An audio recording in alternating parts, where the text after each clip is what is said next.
Welcome to special focus. వాళ్లంతా సంఘంలో గౌరవం ఉన్న వ్యక్తులు. సమాజాన్ని ఏదో ఉద్ధరిస్తామన్నట్టు ప్రభుత్వ రంగ బ్యాంకుల నుంచి లోన్లు తీసుకున్నారు. చేతిలో డబ్బులు పడ్డాక కొందరు అడ్రస్ లేకుండా పోయారు. ఇంకొందరు తిరిగి చెల్లించకుండా మొండికేస్తున్నారు. ఇలాంటి మొండి బకాయిలే కొన్ని బ్యాంకుల మనుగడను ప్రశ్నార్థకం చేస్తున్నాయి. మరి దీనిపై ఉద్యోగులు ఏమంటున్నారు? తమకు అన్నం పెడుతున్న సంస్థల్ని కాపాడుకోవడానికి వాళ్ళు ఏం చేస్తున్నారు? Let's watch.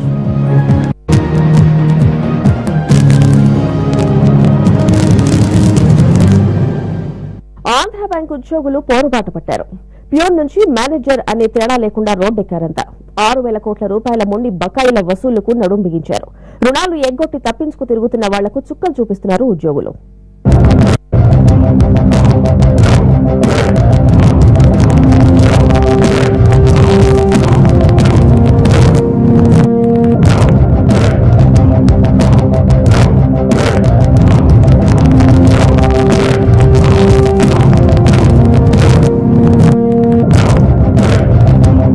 జనం డబ్బుతో వ్యాపారాలు చేసి కోట్లకు పడగలెత్తిన వాళ్లకు అప్పు తిరిగి చెల్లించాలంటే మాత్రం చేతులు రావటం లేదు.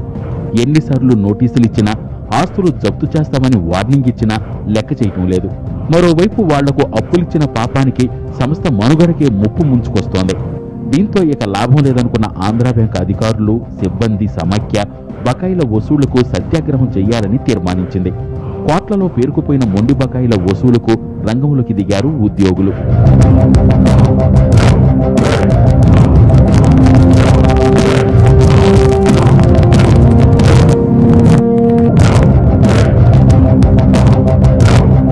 ఎవరినీ కొట్టలేదు, తిట్టలేదు, కనీసం పల్లెత్తు మాట అనలేదు. కానీ బడాబాబులుగా చలామణవుతున్న మొండి బకాయిదారులు తలదించుకునేలా చేయగలిగారు వాళ్లు. మేనేజర్ నుంచి ప్యూన్ వరకు బకాయిదారుల ఇళ్ల ముందు వాలిపోయారంతా. బాకీలు చెల్లించండంటూ ప్లకార్డులు చేబూని మౌన ప్రదర్శన చేశారు.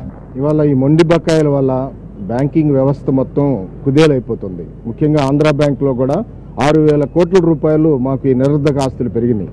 అందుకని చైర్మన్స్ నుంచి కింద స్థాయి ఉద్యోగం వరకు, అలాగని Andhra bank award employees union ఉద్యోగ సంఘంగా మేము కూడా ఈ మొండి బకాయిల పైన పోరాటం చేయాలని చెప్పి నిర్ణయం తీసుకున్నాం.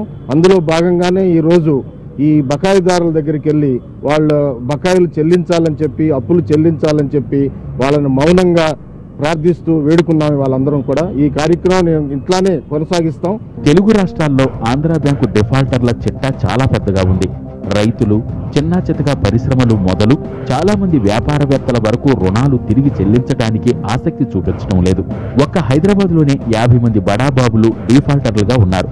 ఇందులో Annapurna studio, viceroy hotel, Marriott hotels కూడా ఉన్నాయి.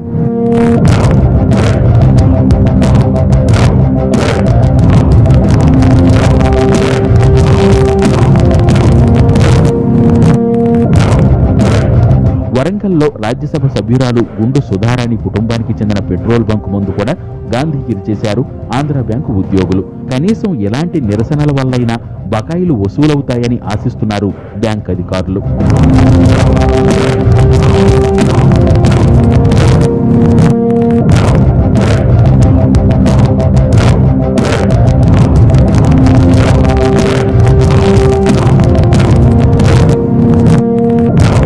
విజయవాడలోనూ సత్యాగ్రహం చేశారు ఆంధ్ర బ్యాంకు ఉద్యోగులు. 2 పారిశ్రామికవేత్తల ఇళ్ల ముందు గాంధీగిరి ప్రదర్శించారు. ప్రతి ఏటా డిఫాల్టర్ల లిస్టు విడుదల చేస్తున్న ఆంధ్ర బ్యాంక్ ఈసారి ఓ అడుగు ముందుకేసి ఈ తరహా పోరాటానికి నడుం బిగించింది. యూనిట్ని సరిగ్గా నడపలేక యూనిట్ సిక్ అయ్యి డిఫాల్ట్ అయ్యారు. మేము వారి మీద వసూలు కోసం అన్ని రకాల ప్రయత్నాలు చేస్తూ ఒత్తిడి తీసుకొచ్చి సర్ఫేస్ యాక్ట్ ద్వారా కూడా నోటీస్ ఇచ్చి ఆక్షన్ రేపు ఫిబ్రవరి 6వ తారీఖున యాక్ట్ ఫిక్స్ చేసాం. పోస్ట్ పోన్ చేయించి మళ్ళీ కట్ అవ్వడంతో తప్పని పరిస్థితుల్లో మళ్ళీ ఫిబ్రవరి 6వ తారీఖు ఆక్షన్ డేట్ ఫిక్స్ చేసాం. ఈ లోపల మా ప్రయత్నాలు మేము చేస్తూ మా యొక్క మొండి బాకీ వసూలు కోసం అని చెప్పి ఈరోజు మేము మా కేంద్ర కార్యాలయం యొక్క ఆదేశాల మేరకు సోమనాథ్ ఇండస్ట్రీస్ దగ్గర మౌన ప్రదర్శన చేయడానికి వచ్చాము. తమ ఆందోళనతోనైనా డిఫాల్టర్ల వైఖరిలో మార్పు రాకపోతుందా అని భావిస్తున్నారు ఆంధ్ర బ్యాంకు ఉద్యోగులు. తమ ఇళ్ల ముందు ఆందోళన చేయడానికి ముందే మిగతా వాళ్లు స్వయంగా వచ్చి అప్పులు తీరుస్తారని భావిస్తున్నారు.